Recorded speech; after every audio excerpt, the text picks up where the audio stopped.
Je m'appelle Robin Alloz, président et fondateur de Line Up Océan. J'ai 33 ans et je suis ingénieur en océanographie physique du littoral et en écologie marine. Le projet que l'on mène sur Palavas consiste à mettre en œuvre notre première brique de démonstrateur de digues sous-marines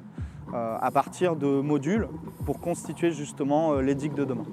La première étape du projet a consisté à caractériser le site d'étude tant au niveau de la plage émergée qu'au niveau de la plage immergée, c'est-à-dire le fond marin.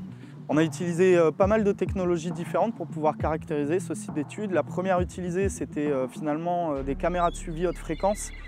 du trait de côte. Ça nous a permis de comprendre où est-ce que l'énergie se concentrait au niveau de la plage et où est-ce qu'il fallait agir en positionnant parfaitement nos modules, nos récifs, pour pouvoir atténuer cette énergie en conditions de tempête et donc permettre à la plage d'être plus résiliente.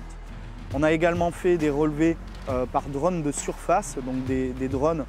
qui analysent le fond de la mer à partir de la surface du niveau d'eau. On a également utilisé des drones aériens afin de faire des relevés photogrammétriques pour avoir des topographies précises de la plage. Et puis sur la partie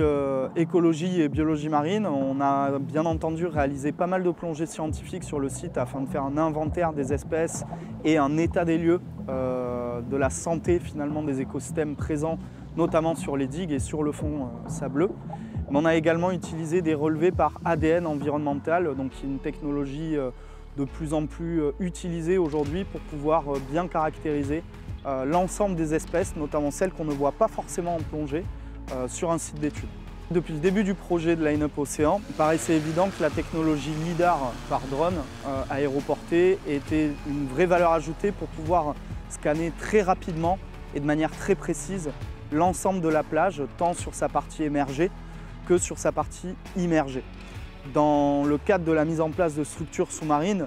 l'idée c'est de pouvoir faire des analyses diachroniques sur différentes périodes afin de voir l'évolution à la fois du système plage dans son ensemble, mais également en présence de nos structures pour pouvoir comprendre leur efficacité en termes d'impact, notamment sédimentaire et de résilience de la plage, à savoir est-ce que la plage est en train de reculer ou de s'ensabler à la suite de la mise en place de nos structures.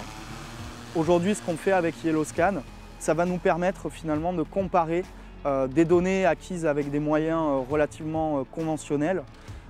et des données, des résultats acquis par technologies innovantes en ayant justement ce regard sur plusieurs périodes de mise en œuvre du projet. L'acquisition aujourd'hui réalisée avec la technologie LIDAR de YellowScan va également nous permettre d'alimenter nos modèles numériques et donc d'avoir une capacité de simulation du site au plus proche de la réalité. Et ça, c'est une vraie valeur ajoutée pour des ingénieurs en génie côtier comme nous,